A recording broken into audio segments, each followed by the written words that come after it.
What's up, what's up? Thanks for coming back through. Today we are going to be talking about the Vomero Plus from Nike. Let's get into it. I would like to report an identity theft where the Invincible run snuck back into the party using someone else's credentials. Be on the lookout for something called the Vomero Plus. That's all it is. That's all it is. It's a big old chunk of zoom. Maybe a little bit more zoom than was in the previous. But it's a big old chunk of zoom with a waffle pattern bottom. Like, tell me I'm lying. I dare you. Get in the comments and tell me I'm lying. That's all this shoe is. So much of the profile, so much of the pieces and parts, even down to the shape, is so very Invincible run. I've been in shoes a long time, worn them, worked in them, industry, consumer. The Zoom Vomero was never like this. The Vomero was a very good shoe. This just fits the modern category, and Vomero is a name that people knew.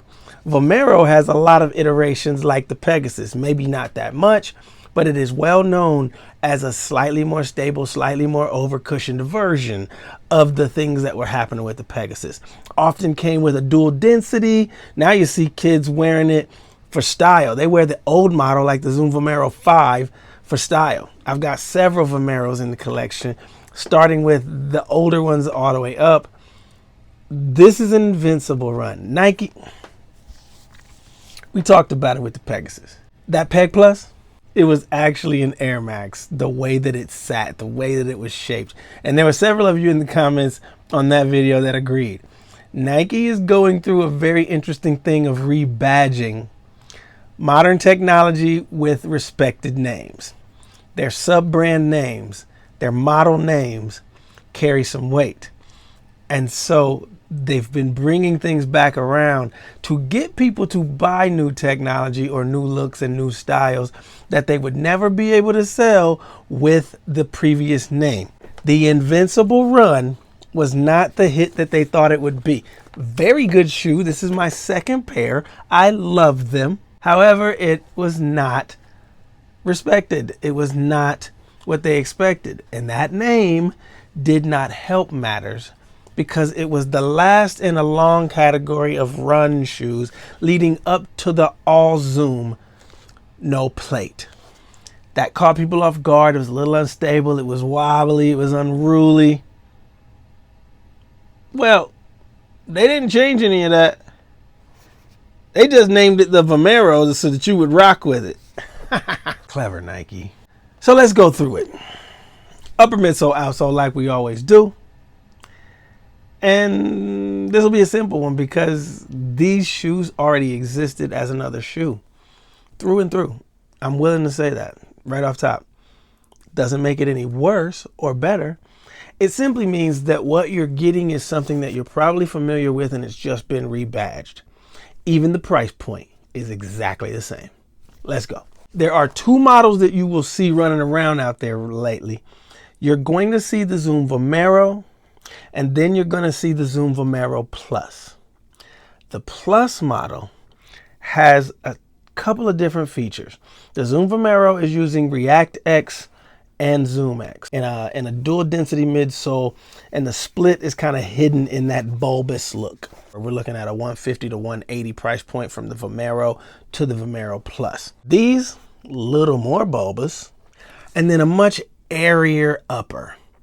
Very kind of a mono mesh with some printing. I believe that swoosh inside there is reflective. Little fusing, big Nike sign. The toe is not as shallow as the previous iteration, which is the Invincible. It's wider and roomier here, but also not as shallow here. The materials do seem a bit softer and airier, but that's what you're getting in that upper. All the things, man. All the things.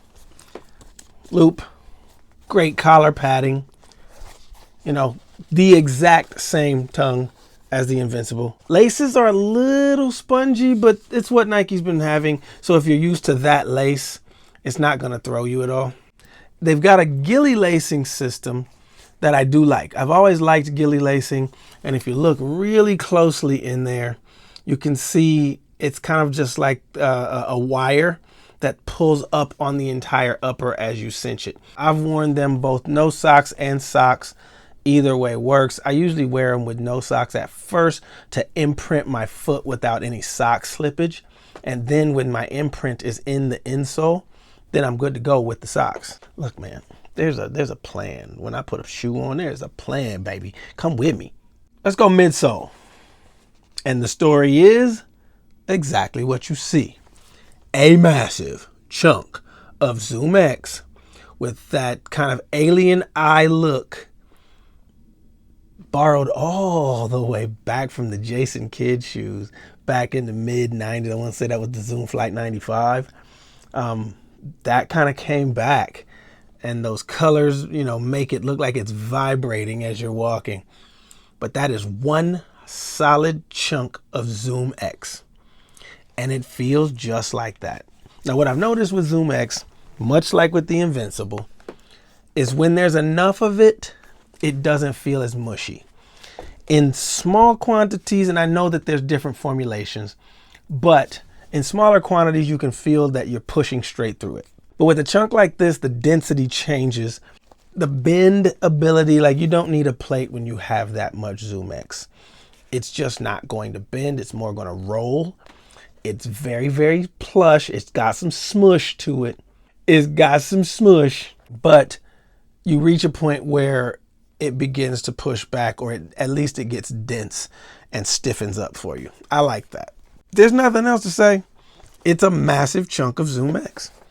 That's exactly what it is. Exactly like this. I'm telling you, the Invincible just stole the identity and came back into the party with somebody else's ID. A lot of those things that made the Invincible a little unstable have been refined. I like a little bit of those softer edges so that your foot and ankle still has to do the work. It's a 10 millimeter drop. I'm not sure the exact stack. If someone knows, jump in the comments. You're sitting about even to right here when you're inside the shoe. This sidewall is, again, very much like the Ultra Boost.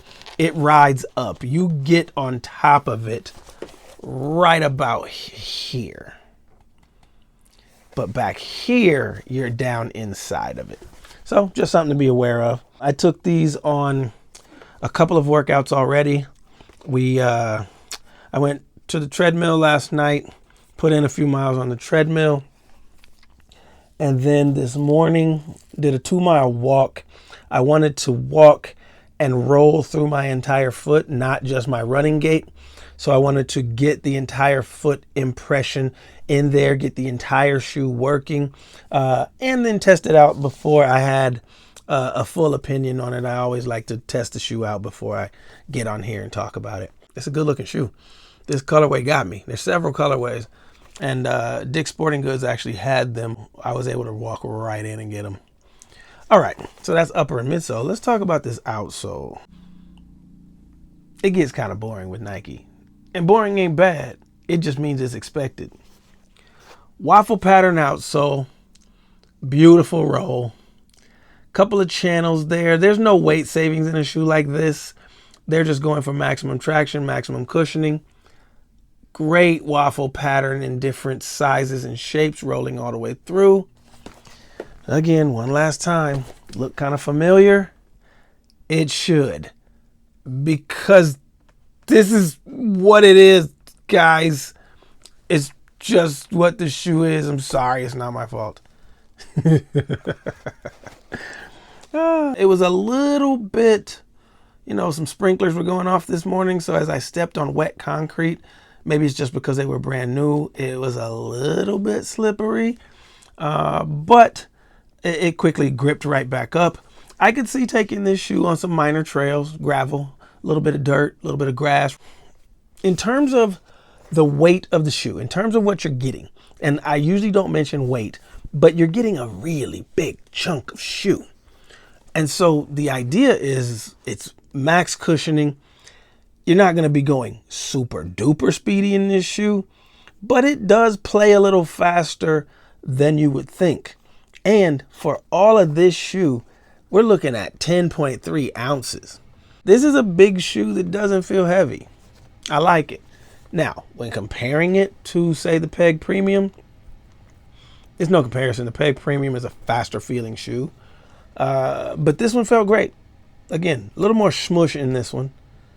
But the Peg felt great also. So, I'm really looking forward to October when the Vomero Premium comes out with its air bubbles stacked front to back right where these are. So they're already giving you the placement. That's going to be a 55 millimeter stack, which is nut balls. I'm not even running in it. I'm probably going to barely be able to walk in it. But, you know, for you all, we'll be looking forward to that in a few months. That is the Zoom Vomero Plus. If you like the Invincible, you're going to love this, because that's what it is. All right, that was the last time. I promise I won't say it no more. Peace.